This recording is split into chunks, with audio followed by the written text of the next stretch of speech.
Magelang, kota kecil yang pernah digunakan Inggris sebagai pusat pemerintahan di Pulau Jawa ini ternyata juga memiliki banyak jejak magis misterius sampai sekarang. Desa Banyu Adem salah satunya. Hal yang sulit dijelaskan dengan akal sehat manusia seringkali terjadi di desa yang memiliki 6 dusun ini. Alkisah seorang pria bernama Raden Tumenggung Sucen yang melakukan ritual dengan berjalan kaki di malam hari dengan membawa obor menuju ke arah Gunung Merapi. Namun di tengah perjalanan api dari obor tersebut mati. Akhirnya Sang Tumenggung melanjutkan perjalanan hingga pada ambang batas yang aman untuk dihuni oleh sekelompok manusia. Karena pada saat itu Merapi baru saja meletus dan memuntahkan lahar panasnya ke bumi. Dalam perjalanan pulang, beliau sampai di tempat yang dilewati aliran lahar panas Merapi, namun sudah dalam keadaan dingin. Sejak itulah area tersebut dinamakan dengan Banyu Adem. Warga sekitar meyakini pada saat lahar panas Merapi membanjiri wilayah ini diikuti oleh makhluk gaib penghuni Merapi. Konon bagi manusia yang memiliki indera keenam dalam dimensi yang lain, terdapat perkampungan gaib yang dihuni oleh sosok menyeramkan di sepanjang area Banyu Adem. Saking banyaknya, tak jarang bila warga desa Banyu Adem seringkali bersinggungan oleh sosok dari dunia lain tersebut. Bahkan hingga sekarang, anak laki-laki dari desa ini sering mengalami hitan gaib yang dilakukan oleh seorang kakek misterius yang bukan berasal dari dunia manusia. Tak hanya itu, salah satu dusun yang ada di desa Banyu Adem pun dipercaya sebagai kampung wewe gombel yang sering menculik anak kecil hingga hilang lupa ingatan. Ada sosok apa sebenarnya di balik runtunan hal misterius yang terjadi di area desa Banyu Adem ini? Dapatkah tim Misteri Tukul membuka tabir misteri yang ada satu persatu?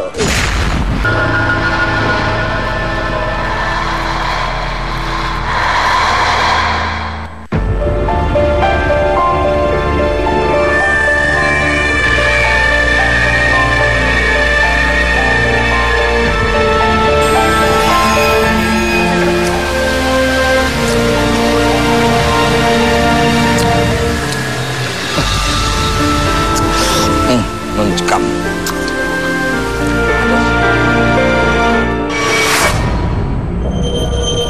Belum apa-apa, udah seperti ini.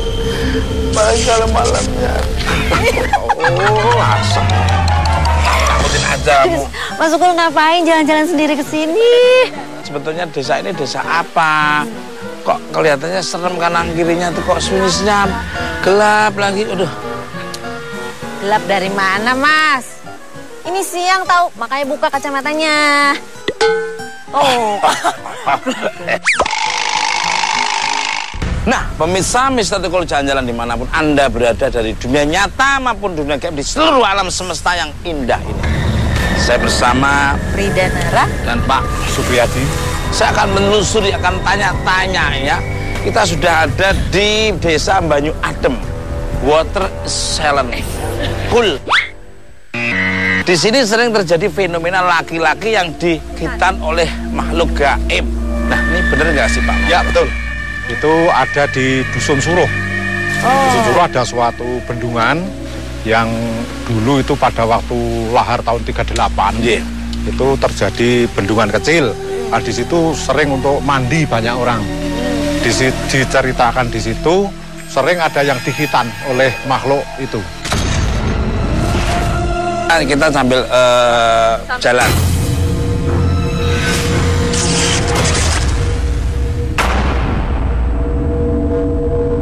Mbak Rida kan ahli dalam penerawangan dan spesial, memang kamu diciptakan oleh Tuhan itu bisa melihat energi yang orang nggak bisa lihat. Kamu lihat? Ini kemungkinan kalau saya perhatikan nih Mas ya, ini sejarah zaman dulunya itu Mas, kalau saya lihat dulu. Mungkin karena ini dulu pernah dilewati lahar ya Pak ya? Oh, sering. Ya, pernah dilewati. Lahar itu sering lewat. Terus makanya bagaimana tentang Gremeng. Katanya ada lubang yang tembus sampai ke kecamatan Suruh. Jadi kalau saya perhatikan Mas, begitu lahar itu keluar, itu diiringi juga banyak sekali makhluk-makhluk yang keluar. Oh, aku masuk akal logika juga. Saya lihat berbagai macam bentuk seperti naga, seperti ular. Kalau setan gaib itu, maaf, kalau udah sunat itu bisa digunakan seperlunya kayak orang-orang lain gitu. Sakit, tidak pengaruh. Itu terjadi hitan itu ada yang pulih lagi, tapi ada yang langsung memang seperti dihitan oleh tukang supet itu. Kenapa sejarahnya kok dia seneng hitan dipilih anaknya atau ngacak gitu, Pak Kayaknya Yunatan? saya itu pilihan Mas. Pilihan nggak semua. Ibaratnya seperti di Dieng itu orang yang tumbuh rambut yang gimbal itu mungkin udah turunannya di situ, mungkin dipilih di situ ya, Pak Supriyadi. Oh iya, Pak Supriyadi. Pak Supriyadi. Sini Mas. Sini Mas. Hal-hal magis apa selain ada makhluk gaib nyunatin anak-anak? Monggo, pernah apa lagi? Hal magis itu di sini ada yang namanya banaspati. Banaspati itu biasa kelihatan seperti merinding. balon. Nah, ini, balon itu, balon. Itu ya, tadi yang barusan saya itu seperti bola api ya. Bola api. Lihat ya kamu. Saya lihat di sebelah sana Mas. Dan itu kelihatannya sekelebat-sekelebat tuh Mas. Banaspati itu begini ya, itu kalau ada balon itu turun, balon merah besar itu turun, itu kalau berani mendekat itu akan berubah menjadi raksasa. Jadi dulu di sini ada itu Banaspati itu turunnya malah sore itu, Mas Dukul. Jadi kira-kira habis maghrib, tapi sebelum isya. Jadi kira-kira jam 6:30 gitu. Ada tempat yang katanya sarang Banaspati di mana?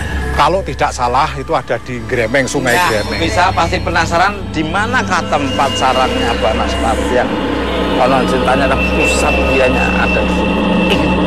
Misa tukul. Yes, Allah.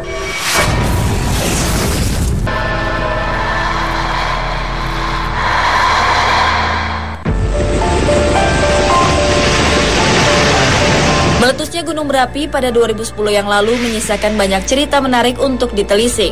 Karena posisinya yang dekat dengan puncak Merapi, Magelang memiliki banyak desa yang terkena imbas bencana alam paling dahsyat 4 tahun yang lalu.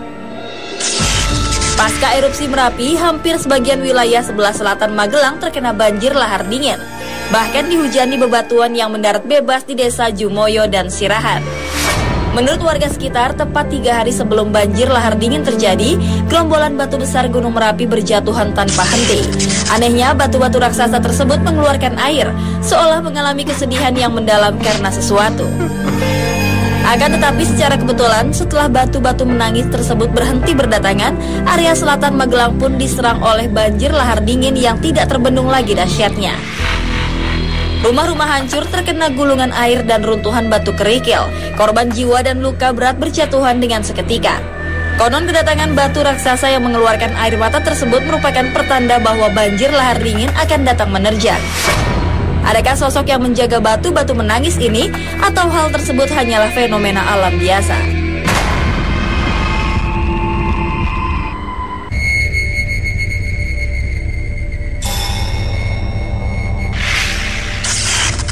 Pemirsa, di hari sebelumnya, Ahmad, Ulfa, dan Mr. I melakukan penelusuran di desa Sirahan tempat jatuhnya puluhan batu raksasa yang dipercaya mengeluarkan air mata. Sekarang saya sama Mbak Ulfa udah ada di desa Gemampang, Sirahan. Saya penasaran sama ini Mbak, sama erupsi Merapi yang terjadi di sini. Konon katanya sih ada batu-batu yang bisa menangis juga gitu, ada batu-batu yang menangis, dan mungkin ini ada salah satu batu-batu juga yang ada di akibat erupsi ini sih. Kalau Mbak Urpa sendiri ngerasain apa? Ngerasain memang ada aura-aura negatif ya.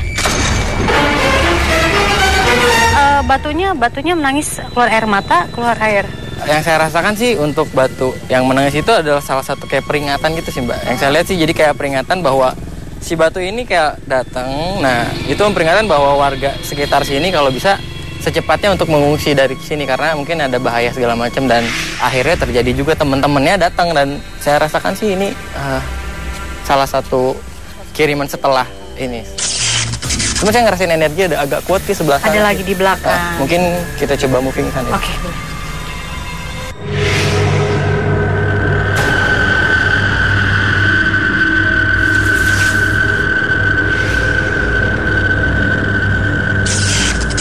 Bolpo ngerasain apa di sini? Di sini juga kayak ngerasain ada sesosoknya. Kerasa? Aku malah agak-agak panas. Panas. Kalau saya sih ngerasa sih di sini kayak seperti ada aktivitas ini ya, maksudnya kayak orang-orang kayak berobat gitu, kayak orang-orang sakit terus, dan saya di situ ada lihat wanita juga duduk di situ, kakinya seperti kesakitan. Terus di belakangnya juga itu sempet kayak ada. Tadi ada, aku juga ngeliat, aku juga ngeliat. Itu matanya nyala-nyala. Soalnya saya ngerasa agak energi kuat di dalam sih.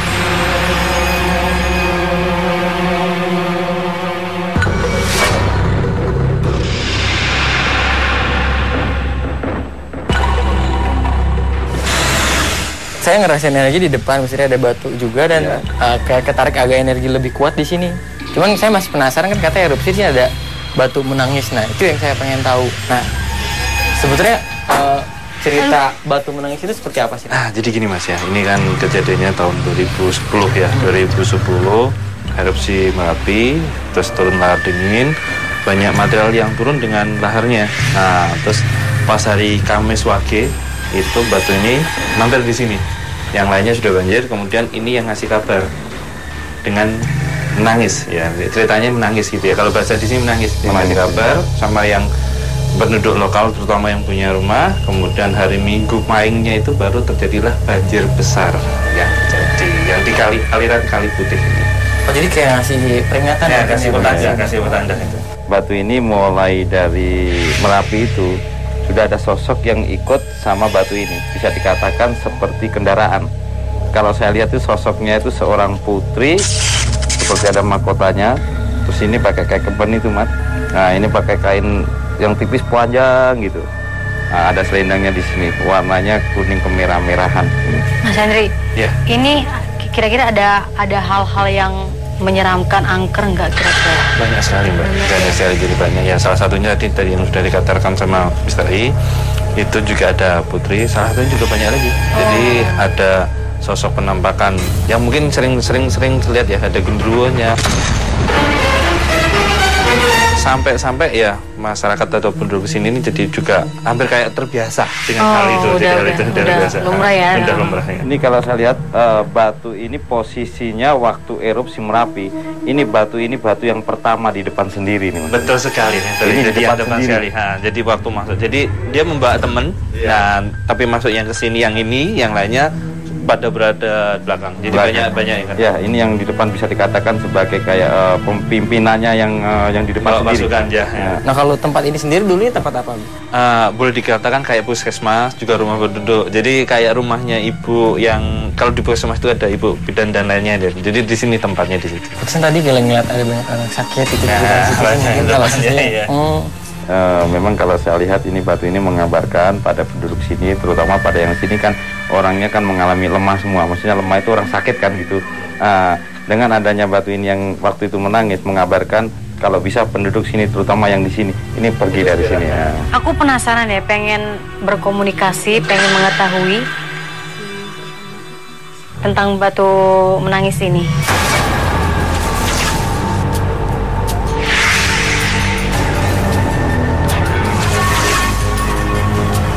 Cantik. Aku dengar namanya Hasri. Ditanya si putri ini kenapa kok dia bisa ngikut sama sebagai batu ini untuk kendaraannya gitu.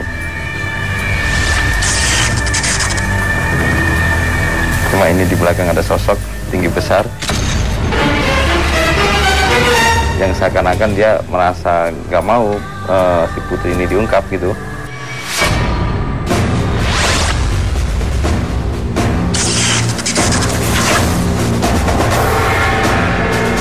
Ini ada sosok tinggi besar.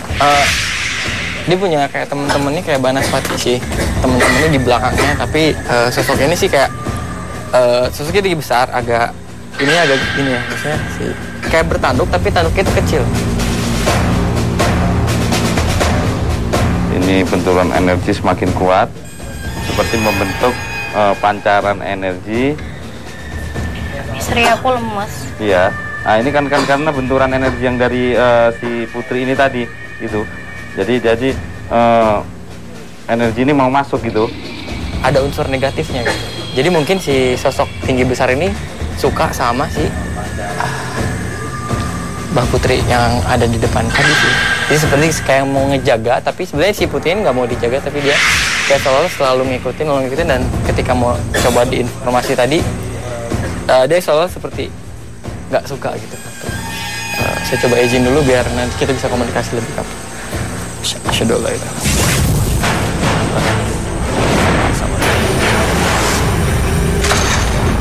Tadi komunikasi, dapat cerita. Cuma hanya sekedar dia cerita bahwa namanya Asri, dia memang ikut sama batu ini untuk di sini gitu. Jadi yes, Allah.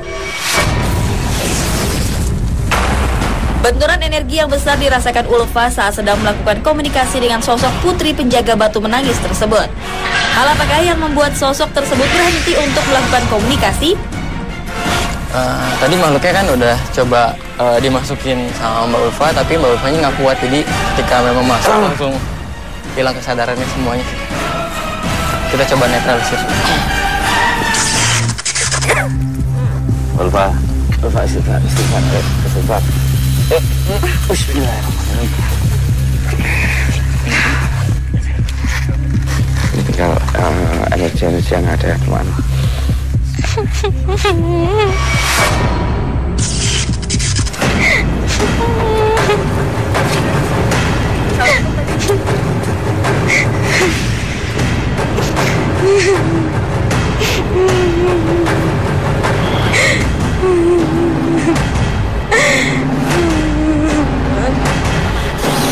Allah Allah.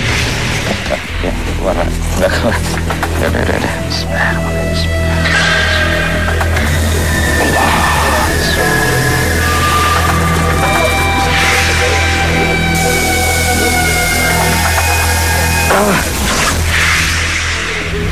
Ya, duduk. Aduk di atas, ya. Ya, bismillah.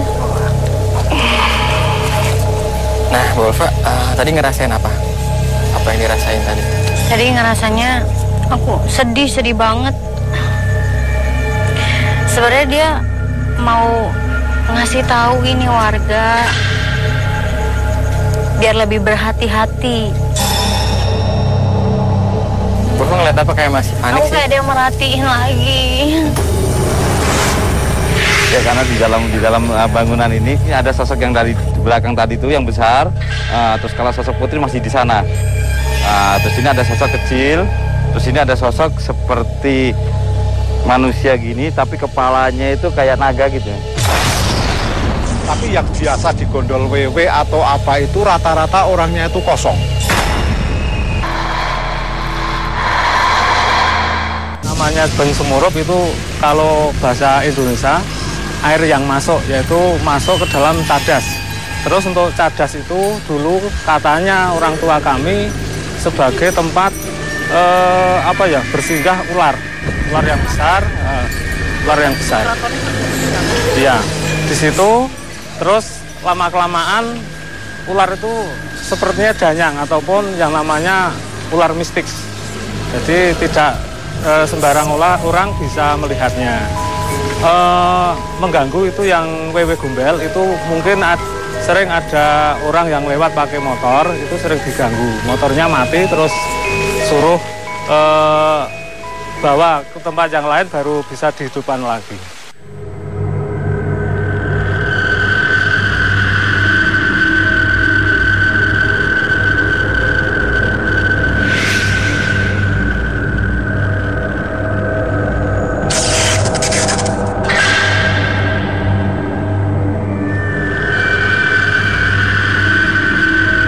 Nah, pemirsa Mister Tukul jalan-jalan dimanapun Anda berada dari dunia nyata maupun dunia gaib di seluruh alam semesta yang indah ini. Kita sudah di Banyu Semurup, Dusun Trolikan. Dusun Trolikan. Dan saya masih bersama Ridanara, Mas. dan Supriyadi. Pak Supriyadi. Ada kejadian angker apa yang sedang terjadi di tempat ini, Pak? Tolong dibelakkan semua yang ada pernah terjadi, Pak. Ya, di sini ini namanya Banyu Semurup, Desa Banyu Adem, Kecamatan Serumbung, Magelang. Tepatnya 15 km dari arah Gunung Merapi. Nah, di sini itu sering dikatakan banyak orang muncul banaspati. Banaspati itu biasanya seperti bola merah besar. Itu yang terbit itu sering banyak orang tahu itu di hari Selasa Pon. Makanya dinamakan Banyu Sumurup itu air yang bisa menyala. Sumurup itu murup atau menyala. Iya. Jadi walaupun dia kelihatan air, tapi di situ tempatnya api yang sangat menyala-nyala. Itu tadi tempatnya Banaspati itu mungkin. Aku begitu ngomong gitu udah merinding. Dilarang dilewati anak kecil karena banyak wewe gombelnya, itu bener gak sih? Iya. Alam gaib seperti itu kadang-kadang bisa berubah menjadi akik, atau bisa berubah menjadi keris, atau bisa berubah menjadi bambu petuk. Nah itu biasanya sosok Banaspati ini ya, Pak? Dimungkinkan dari sosok Banaspatinya itu. Nah terus anak kecil memang nggak sengaja beli lewat sini karena apa nih, Pak?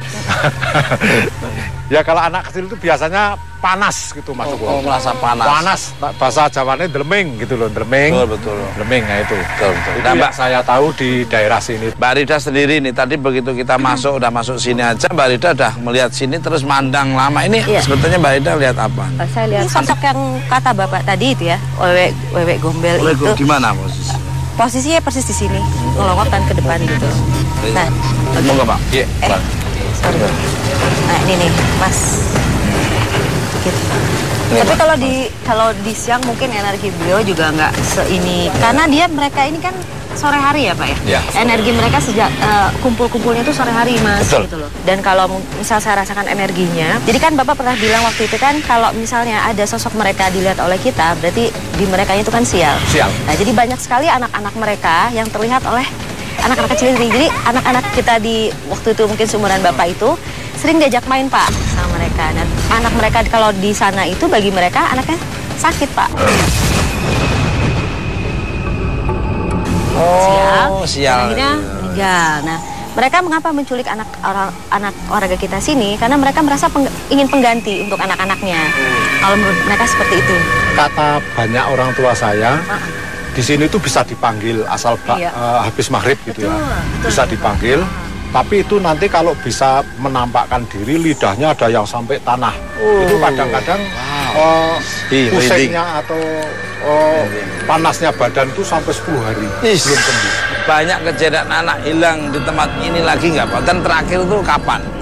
Itu setelah masuknya listrik di tahun 89, tepatnya di bulan November 89. Itu dengan penerangan yang serba terang.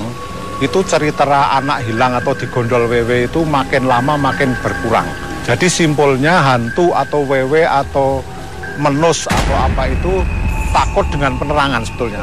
Tapi yang biasa digondol wewe atau apa itu rata-rata orangnya itu kosong. Biasanya kalau ditemukan dalam keadaan nilung, caranya mencari pakai tampah sama bende. Nah itu ting ting duk ting ting duk gitu lah, dipukul-pukul. Tapi rata-rata anak itu sok menjadi kurang normal.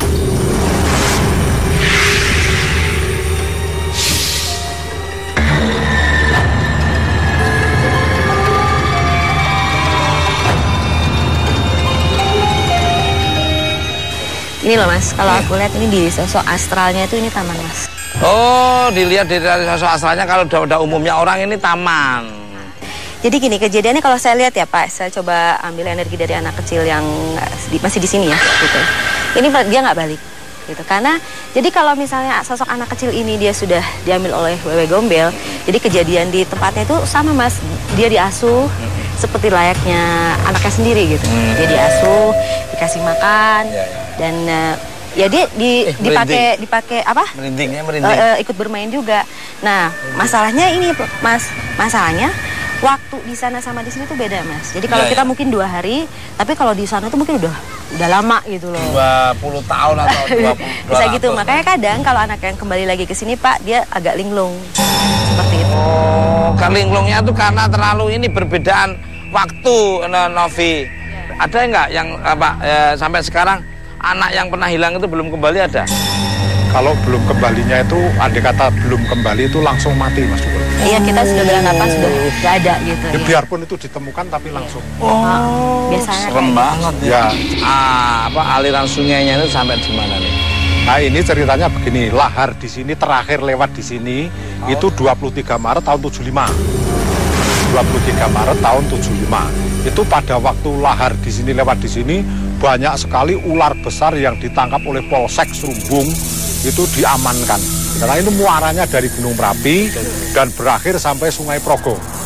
sampai merinding yang dengernya aja udah aku bayangin turunnya lahar itu ular itu saya udah bayangin ini. Nah, ini banyu semurup itu bisa banyu itu murup, tapi banyu itu lewat di bawah ini. Semurup di bawah wadas ini. Menyala-nyala. Tapi yang sering menyala di bambu ini. Bambu ini kata orang di sini menjadi bambu petok. Bambu petok itu yang rose dari atas ke bawah itu ketemu itu Mas Pur. Ya. Nah, itu luar biasa. Menjadi pusaka. Ternyata ini ada sketsanya bener Pak. Saya membayangkan dia merinding tadi. Ternyata bener ini.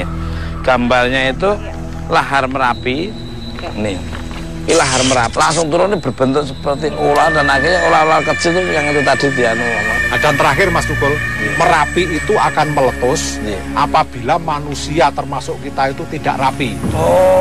Jadi Merapi ini meletus, merapikan kita semua yang ada di negeri ini. Pak, konon di sini ada makam keramat yang dijaga oleh sosok macan putih atau bahasa Inggrisnya white tiger nih. Di mana tuh Pak? Kayaknya kita tim Mister Tukul Jalan pengen. Ya, penasaran juga Pak. Di Dusun Suruh, Desa Banyadem, letaknya 1 kilo dari sini. Nah, pemirsa pasti penasaran di mana tempatnya makam yang konon sedang dijaga oleh macan putih. Kita akan menelusuri sana. Ikuti terus, Mister Tukul Jalan. Boleh.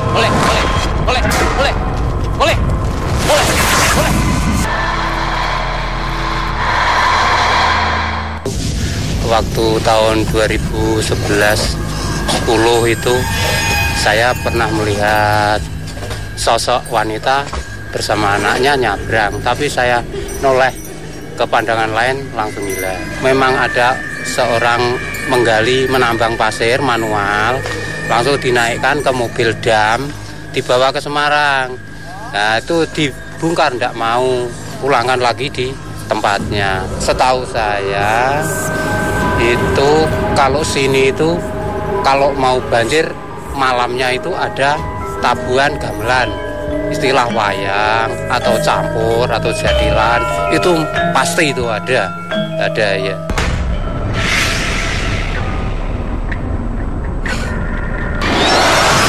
Pak, nah ini ya salah satu lokasi yang tadi saya ceritakan. Ini memang waktu erupsi terjadi, ini banjir lahar dinginnya udah sampai sini. Ya, ketinggiannya sampai ini nih, batu ini nih. Ya, airnya sampai ini udah. Ya, ini lehernya sampai. Nah, sampai seperti itu meninggalnya, kemudian aliran airnya seperti itu. Jadi batu-batu yang besar sampai salah satunya tadi yang ada di rumah tadi. Iya. Pak Henry, kalau gamelannya itu sendiri sering terdengar di sini? Sering. Ya, itu setiap pahing.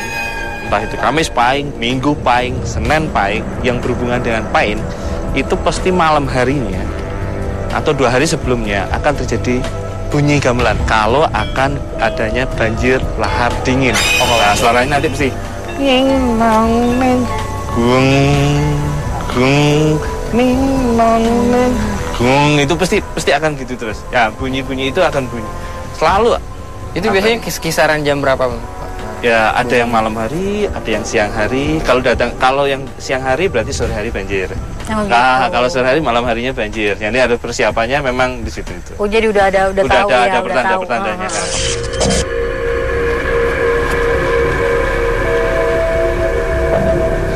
Jadi posisi itu Mas Hendri ya, kalau saya lihat ada aliran sungai di sebelah sungai. Ini mulai dari sana sampai ke sebelah sana, sampai itu seperti perkampungan. Ya, betul. Nah, kenapa kok terdengarnya persis di sini? Nah, karena di sini ini seperti umpama desa itu pas pendopo gitu. Ya, betul ya. Jadi ada kampung gaibnya. Gitu. Pas pendopo. Jadi pas pendopo itu ada memang alat-alat musik di alamnya itu. Tujuannya apa? Seperti orang berdoa. Jadi umpama namanya alam gaib sama alam yang hitungannya erupsi ini ada seperti ada getaran gitu. Jadi dia merasakan. Jadi namanya gamelan ini tujuannya untuk berdoa supaya satu diberi keselamatan sini, nomor 2 lagi memperingatkan orang-orang yang ada di sini.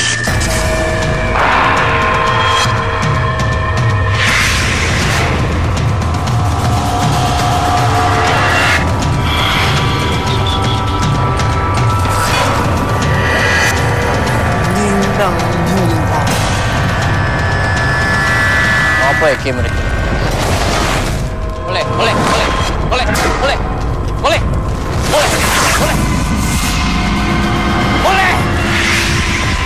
Boleh. Kita nopo-nopo niki ajeng-ajeng swarga. Boleh. Boleh. Niki ajeng. Kita nopo-nopo ajeng swarga. Ajeng swarga. Assalamualaikum.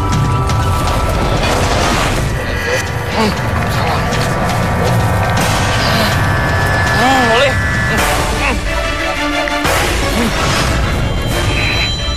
Nah, ini yang saya bilang tadi, Novi, ini sosok daripada pimpinan yang ada di sini. Dia kan pertama, kenapa tadi suara si Ahmad ini mengenandungkan suara gamelan? Karena dia asik dengan gamelannya gitu.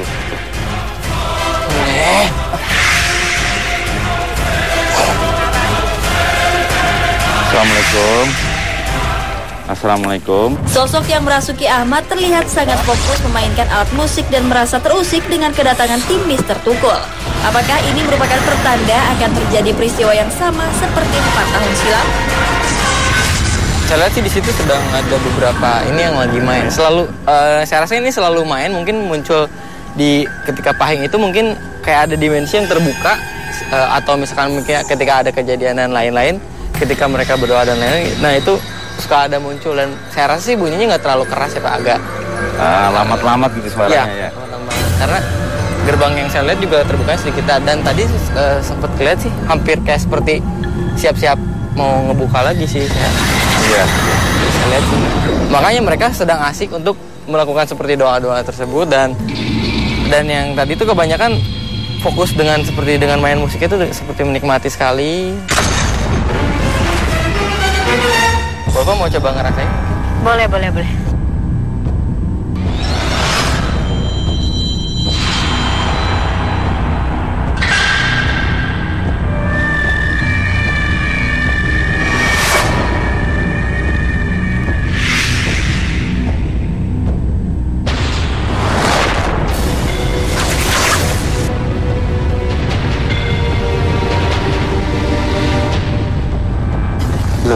Assalamualaikum. Assalamualaikum Mbak Putri. Assalamualaikum. Assalamualaikum Mbak.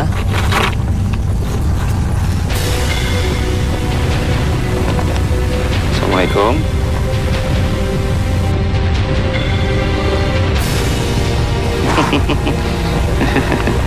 Ini gini pemirsa ya, kita dimensi memasukkan yang dari sana ke sini.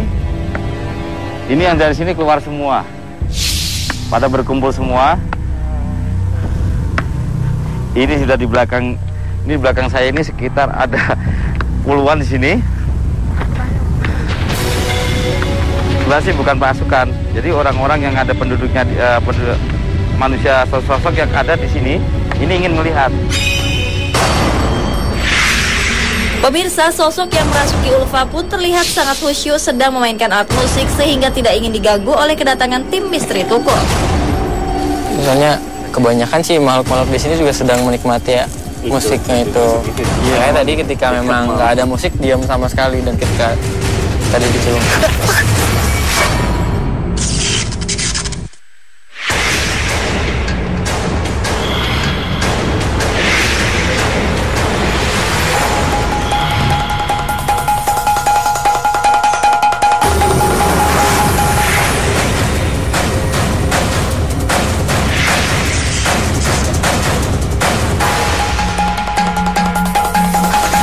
Sebenarnya sih dia ingin melantunkan tembang-tembang dan juga wejangan dengan bahasa Jawa.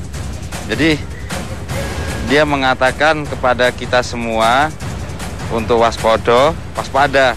Maksudnya itu waspada dengan jadi kita jangan terlalu terlelap, terlena, supaya apa? Kita selamat dari umpama datang erupsi, kita akan selamat gitu.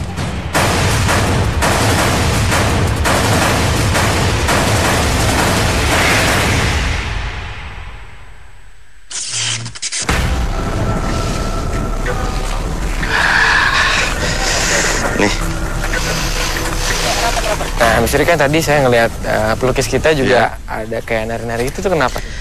Dia mengalami interaksi dengan yang sosok yang ada di sini yang sering main gamelan itu, Mat.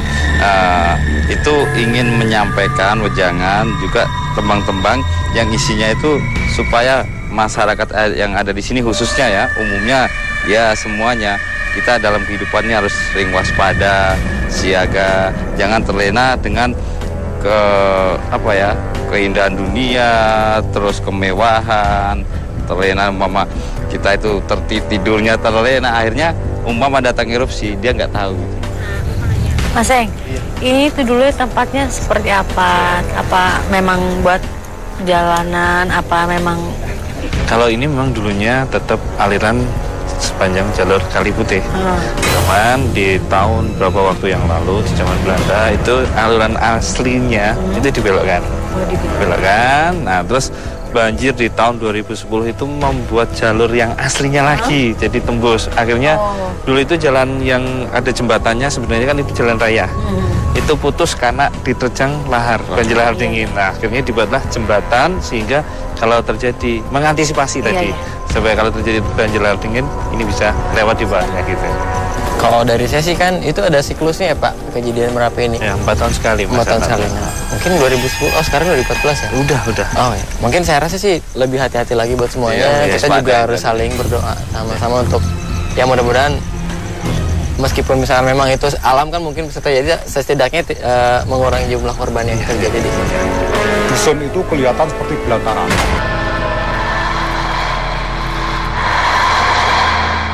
Kalau ada orang akan meninggal 3 hari sebelumnya atau 4 hari sebelumnya, kuburan ini sepertinya meletus. Suara bentar gulung itu ulem sangat.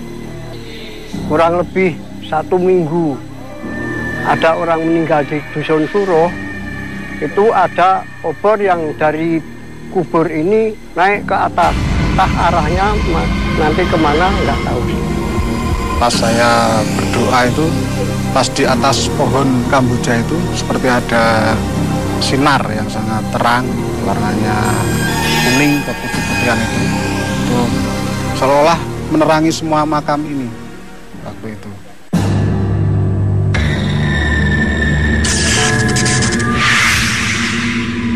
Nah, pemirsa Mister Tukul jalan-jalan dimanapun Anda berada dari dunia nyata maupun dunia gaib di seluruh alam semesta yang indah ini.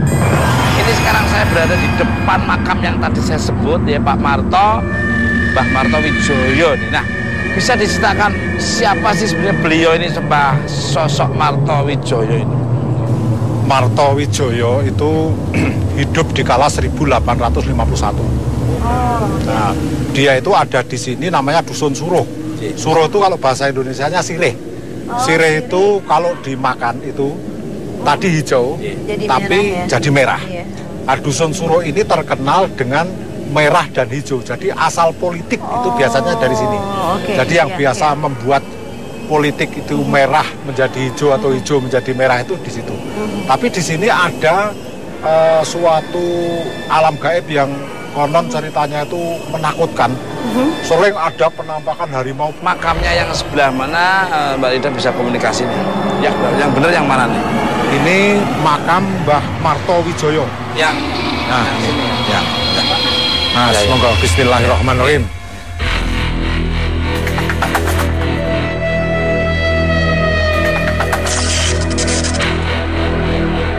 Nah, monggo mungkin kronologisnya beliau perjuangannya seperti apa? Ya, itu kira-kira di tahun 30, 23 Maret tahun 30, itu Prawiro Prakoso itu jenderalnya Diponegoro itu wafat di Desa Banyuadem beserta kudanya. Sekarang ada makamnya tapi di Dusun Sungkup, sebelah tadi Mas Tukul. Nah itu dia dulu kesini itu dimakamkan, lalu oleh Sultan Hamengkubuwono IV itu ditugaskan di sini mulai 1840 itu baru ada orang. Itu 13 orang. Kalau saya lihat dari sisi fisiknya ya, beliau ini sosoknya orang Jawa sekali apa ya? Ya, orangnya berkumis. Ya, berkumis dari pria Jawa sekali. Kumisnya hitam di sini dan dia memakai belangkon. Saya melihat sosoknya sedang begini. Wah, luar biasa. Menggunakan baju hitam kayak beskap ya. Kayak beskap hitam dan ini baju batik. Beliau sedang di sini. Saya perhatikan seperti itu. Pokoknya siapa yang dimakamkan di seluruh makam Banyuadem itu pokoknya dulu hampir 80% ke atas itu anti Belanda. Iya, Jadi betul pernah sekali. diasingkan semua. Paham. Jadi orang yang pernah diasingkan tidak main-main cuma digebukin atau ditahan itu tidak dibuang. Diasingkan. Ya. Luar Benar-benar biasa. diasingkan. Sudah tergambar sosoknya beliau tegap, pakai belangkon, kumisan dan pakai kayak seperti beskap. Nah, perjuangannya dulu memang beliau itu tokoh.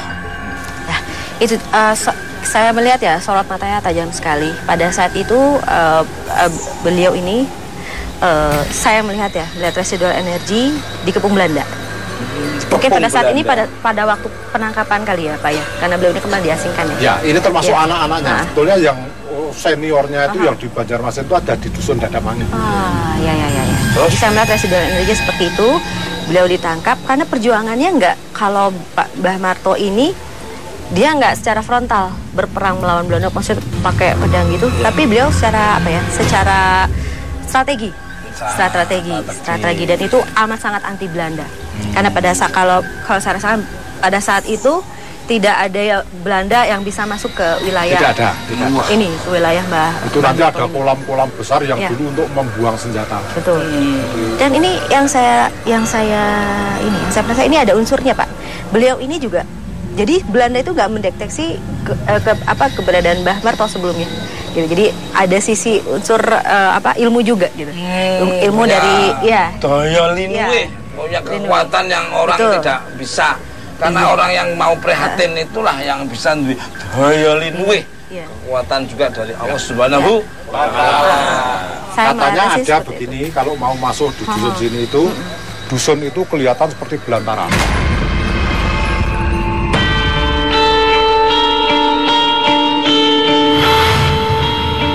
Nah, pemirsa Mr. Tukul Jalan-Jalan dimanapun Anda berada dari dunia nyata maupun dunia gaib di seluruh alam semesta yang indah ini. Ini sekarang sketsanya sudah terlihat seperti gambarnya, memang inilah beliaunya. Nah, ini yang disunat sunat masal. Nah, ini pusaka ini gambaran macannya itu dari pusaka ini ya Mbak? Iya, kalau saya perhatikan nih sosok yang ini, beliau ini yang nyunat itu Pak, yang tadi saya bilang Pak, bentuknya kayak bapak-bapak ya, kayak kakek-kakek gitu, dia ada jenggotnya sedikit di sini gitu. Yang saya lihat sosok asalnya seperti ini Pak, yang sunat anak-anak gitu Pak. Gitu. Nah, saya melihat sosok Marto Wijaya seperti ini mungkin ya, mungkin ini beliau tapi ada kumisnya tebal, tebal hitam gitu. Kumisnya tebal hitam. Nah ini sosok yang saya lihat menaungi di belakang tadi tempat keranda itu Pak. Sosok yang putih ini. Oke. Nah, Pak Gradi, aku matur nuwun, terima kasih atas waktunya dan mohon maaf kalau ada tutur bahasa perilaku yang kurang berkenan. Ada tim Mr. Tukul Jalan-Jalan, salam hormat buat keluarga semuanya dan mudah-mudahan bermanfaat oleh pemirsa di seluruh alam semesta. Amin. Mohon doanya Mas Tukul. Amin. Terima kasih Bapak. Selamat jalan. Iya. Nah, pemirsa Mr. Tukul Jalan-Jalan dimanapun Anda berada dari dunia nyata maupun dunia gaib di seluruh alam semesta yang indah ini. Ambil sisi positifnya dari tontonan Mr. Tukul Jalan-Jalan, yang negatif jangan diambil. Kekuatan yang tidak bisa tertandingi ada kekuatan dari Allah Subhanahu wa Ta'ala. Tunggu kehadiran Mr. Tukul Jalan-Jalan di tempat berbeda yang ada budayanya, wisatanya, misterinya, mitos-mitosnya. Ikuti terus Mr. Tukul Jalan-Jalan.